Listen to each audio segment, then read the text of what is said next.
Mga kagabay, magandang gabi, magandang hapon, magandang gabi, magandang umaga, magandang tanghali. Saan man tayo naroon, ano man ang ating mga ginagawa, una at higit sa lahat, ating ialay ang ating mga sarili sa ating Panginoon.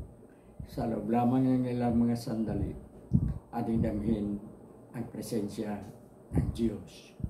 Suma sa atin ang pagpapala, ang biyaya, ang pag-ibig, at ang kapayapaan ng Ama, ng Anak, at ng Espiritu Santo. Nabubuhay at naghahari iisang Diyos magpasawalang hanggan.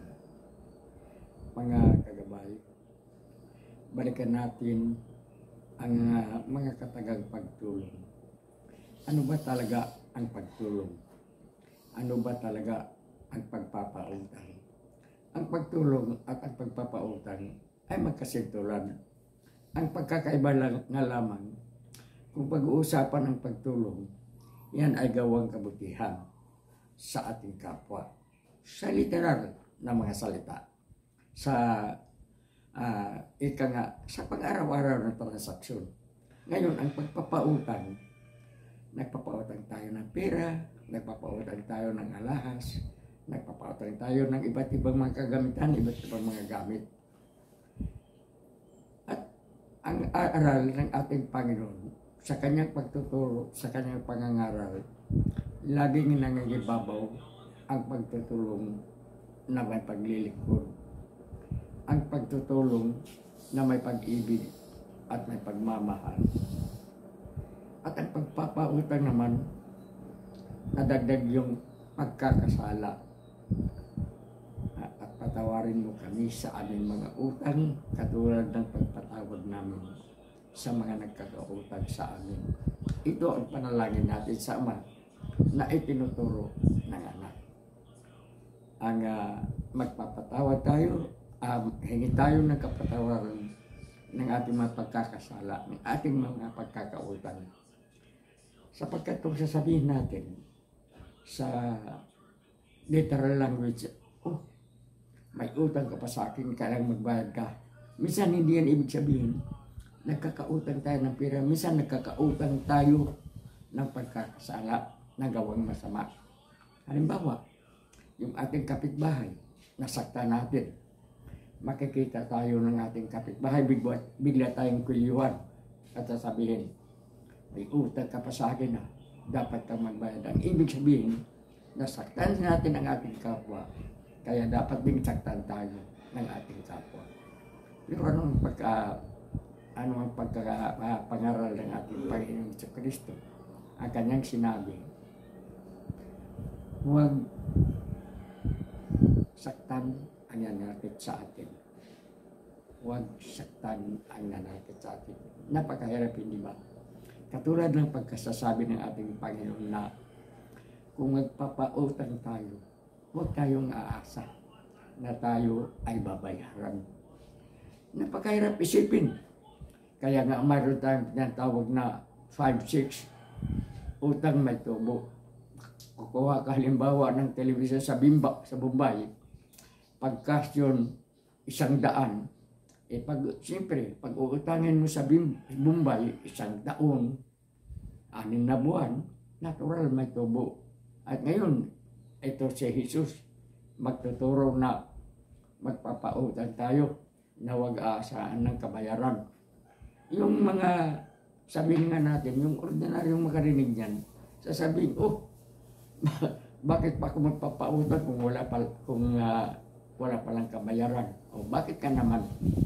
Ngunit ang isipin natin, ang tinutukoy dito, na pagtulong at utang ay ang makadiyos na pagtulong. Ang makatao, ngunit may pagmamahal na pagtulong. Sabi nga ni Santa Mother Teresa, si Saint Mother Teresa ng Calcutta, India, maaari naman tayong tumulong na walang anumang pagmamahal, anumang paglilingkod, pero hindi pagtulong yan. Ang nais sa atin ng Diyos ay yung ating pagtulong may kasamang puso, kasama ang ating mabuting kalooban. Kung tayo ay nagpapautang, aasa tayo na tayo ay babayaran. Ika nga, nasa mangungutang na ang mag-isip kung magbayad siya o hindi. Natural. Kung ikaw ang magkakautang, kung maaari lang, ayaw mong magbayad. May kontrata na nga minsan. Kaya nga mayroon tayong tinatawag na kusang loob. Yung nanggagaling sa ating mga puso, ang ating paggawa ng kabutihan. Yan ang ibig sabihin na huwag tayong aasa ng anuang kabayaran. Sapagkat ang pinag-uusapan dito ay hindi utang sa pera. Hindi utang sa mga kagamitan. Ang ibig sabihin dito, utang loob. Tulong na nagmula sa iba na dapat nating bayaran. At ang nais ng ating Panginoon na tayong tumulong ay huwag tayong mag-isip ng kabayaran.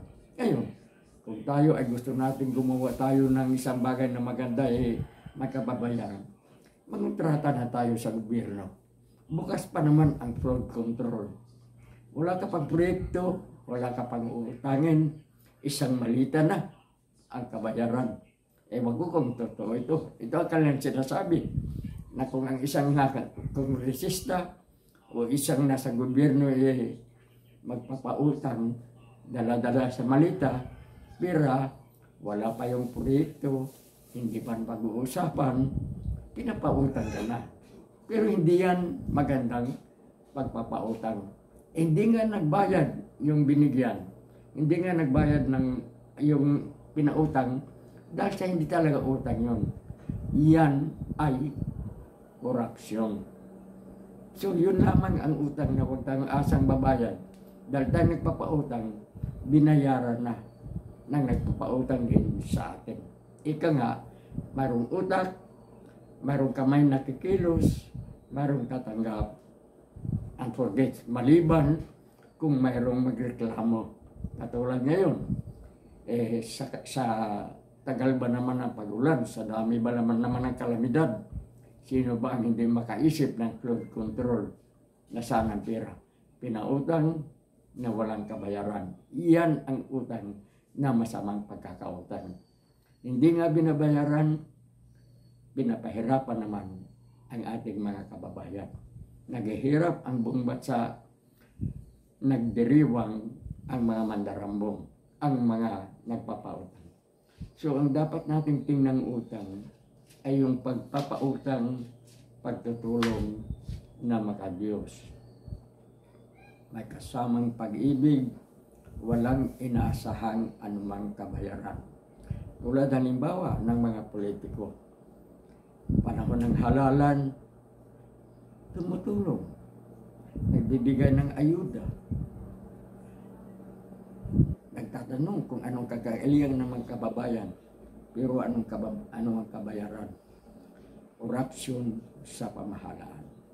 Hindi nga sila maniningil sa kanilang pinagbigyan, doon sila maniningil sa kaban ng bayan. Yun ang pautang ng demonyo. Demonyong lumulukob ngayon sa ating bansa. Kaya sana, kung nais talaga natin mawawala ang korupsyon sa gobyerno, isang bagay lamang ang ating gawin. Ang tumulong tayo sa kapwa, ang gumawa tayo ng kabutihan na walang inaasahang kabayaran. Sana itong ating mga politiko, yan ang maisip. Yan ang maisip. Ngunit sila nagpapautang. Hindi nga sila nagpabayad. Hindi nga sila naniningil sa kanilang mga pinapautang. Pero kawawa ang bansa. Kawawa ang mga mahirap. Nagdusa ang taong bayan sa ganitong klaseng pagtulong at pagpapautang.